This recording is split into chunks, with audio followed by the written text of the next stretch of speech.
Sobat Diet Kalori, bertemu kembali dengan saya Erwin Eka, founder dari dietkalori.co.id. Dan di video kali ini saya akan membahas tentang pernyataan bahwasanya ketika seseorang doyan makan atau seseorang makannya banyak, itu artinya dia sehat ya. Biasanya parameter ini dipakai terutama ketika seseorang habis sakit begitu ya. Terus kemudian ya bukan hanya di kondisi sehabis sakit saja, tapi dalam keseharian yang menyatakan bahwasanya banyak makan itu adalah salah satu kunci, salah satu parameter, salah satu pertanda bahwasanya orang tersebut sedang sehat seperti itu. Jadi banyak sekali mindset yang mengatakan bahwasanya orang yang banyak makan, doyan makannya begitu, mereka akan jauh dari penyakit, mereka akan berada dalam kondisi yang selalu fit dan sebagainya. Nah, apakah pernyataan itu benar ya? Perlu diperhatikan juga bahwasannya ya ketika seseorang cenderung terlalu banyak mengkonsumsi makanan, itu justru merupakan salah satu dari beberapa faktor penyebab seseorang bisa sakit. Jadi tidak hanya kegemukan saja ya terjadi ketika jumlah kalori yang masuk dengan yang keluar tidak seimbang. Terlalu banyak kalori yang masuk dan kalori itu akan menumpuk di dalam tubuh menjadi lemak dan akan banyak sekali masalah-masalah ya berkaitan dengan penyakit ya, keluhan-keluhan secara fisik yang akan diakibatkan. Jadi pernyataan yang menyatakan bahwasanya orang banyak makan itu nggak apa-apa, itu malah bagus, itu baik bagi kesehatan. Nah, itu tidak bisa dipukul rata semacam seperti itu gitu. Kalau memang katakanlah seseorang yang tadinya sakit ya, sakit apapun itu begitu ya, memang kondisi sakit itu mengakibatkan nafsu makan menurun begitu ya, kondisinya misalnya disertai dengan gejala demam, disertai dengan ya gejala-gejala lain yang berkaitan dengan penyakit tersebut ya, nafsu makan akan turun, lidahnya akan terasa pahit dan sebagainya. Nah, ketika mereka sampai pada satu titik di mana mereka doyan lagi makan ya, artinya fungsi pengecap ya, indera perasanya itu sudah benar-benar pulih. Itu bisa dijadikan parameter ya. Jadi metabolisme mereka sudah kembali jalan, tubuh mereka sudah mengalami proses recovery, dan banyak makan, terutama makanan bergizi ya, harus diperhatikan juga. Jangan asal banyak makan saja, tapi makan makanan yang bergizi ya, yang dipenuhi dengan kecukupan gizi, angka kecukupan gizinya dipenuhi, jadi jumlah karbohidratnya, jumlah proteinnya, jumlah lemaknya, terus kemudian vitaminnya yang didapat dari sayur, buah gitu ya, seratnya itu dicukupi ya, makanan-makanan semacam seperti itu. Terus kemudian mereka doyan, mereka lahap setelah sakit ya, recovery itu bisa menjadi salah satu parameter. Tapi kalau terus kemudian hal tersebut dijadikan acuan terus gitu, artinya dalam kehidupan sehari-hari makannya banyak berarti dia sehat. Bukan hanya untuk orang dewasa, anak pun seperti itu. Jadi banyak sekali yang menganalogikan atau menghubung-hubungkan hal tersebut. Jadi nah, anak doyan makan, makannya habis 2 piring dan sebagainya, berarti anak ini sehat dan sebagainya.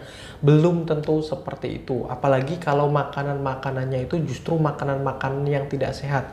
Makanan-makanan instan, makanan-makanan yang dari daging olahan. Makanan-makanan yang tidak memenuhi kecukupan gizi, atau makanan-makanan yang cenderung terlalu banyak lemaknya, terlalu banyak minyaknya, terlalu banyak garamnya begitu, atau mungkin perasanya, makanan yang digoreng, disajikan dalam bentuk digoreng ya, minyaknya yang terlalu banyak dan sebagainya. Nah, itu tidak bisa dijadikan patokan. Jadi ya, untuk anak, untuk dewasa sekalipun, jadi banyak makan itu belum tentu merupakan kondisi yang dimana menjadikan seseorang tersebut sehat ya. Dan ya seperti saya bilang tadi, salah satu penyebab seseorang bisa jatuh sakit itu justru dikarenakan jumlah kalori yang masuk yang tidak berimbang, ya, yang masuk melalui makanan atau minuman yang notabene berlebihan, ya, suplainya terlalu banyak dibandingkan dengan jumlah yang dibutuhkan untuk melakoni atau menjalani aktivitas sehari-hari. Seperti itu ya. Jadi kalau habis pasca sakit begitu ya, misalnya beberapa hari yang lalu ada serangan penyakit begitu diakibatkan oleh virus atau apapun itu begitu ya, yang mengakibatkan kita harus beristirahat, kita harus minum obat ya.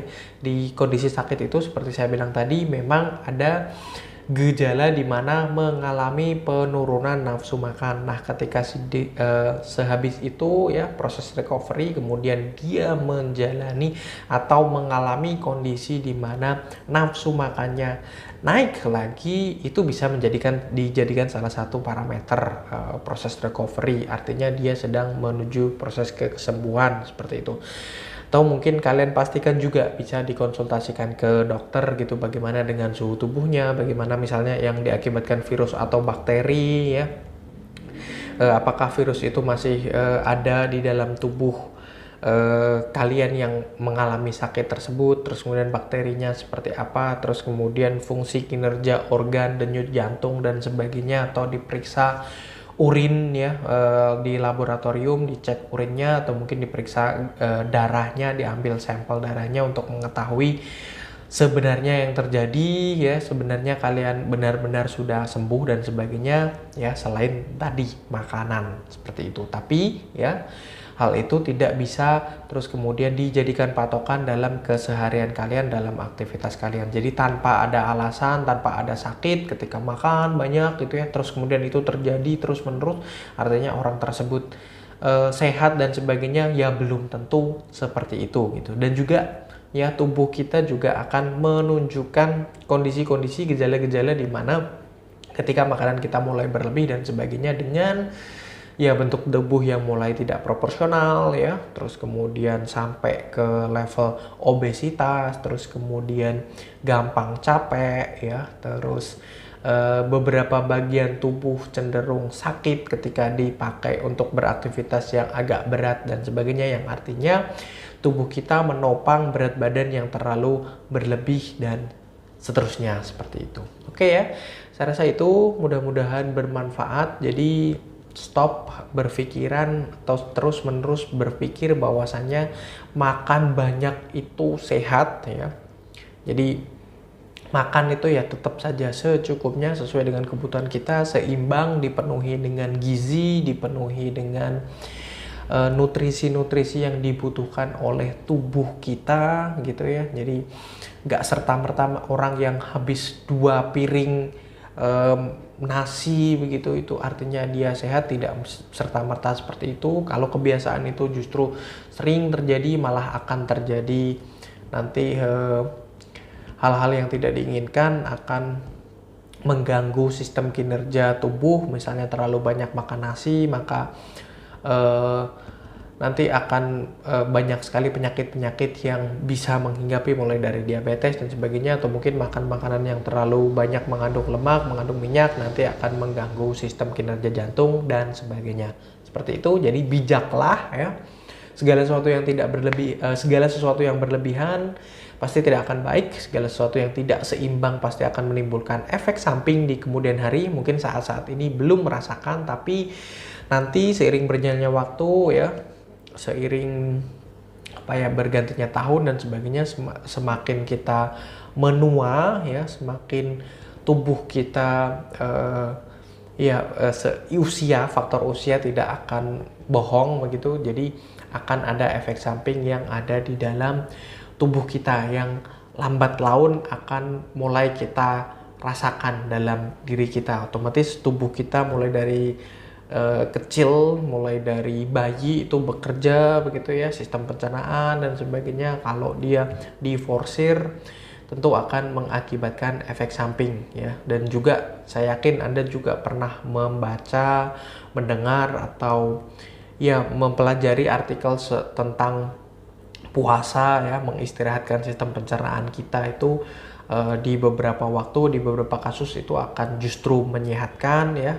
Misalnya pas lagi Ramadan itu kan artinya ya sama dengan video yang kita bahas kali ini, bahwasanya tidak selalu yang namanya orang doyan makan, orang makan habis banyak itu artinya dia sehat atau dia sedang fit atau sedang metabolismenya tubuhnya sedang baik dan sebagainya. Seperti itu. Oke ya. Mudah-mudahan bermanfaat. Jangan lupa like, comment, and share. Terus kemudian subscribe juga YouTube channel ini bagi yang belum subscribe, dan follow juga sosial media kami yang ada di bawah ini ya. Ada podcast di Spotify yang suka mendengarkan podcast. Terus kemudian ada Instagram ya di dietkalori.co.id, dan juga ada Facebook fanpage. Silahkan di like supaya tidak ketinggalan dengan info-info dari kita dari dietkalori.co.id.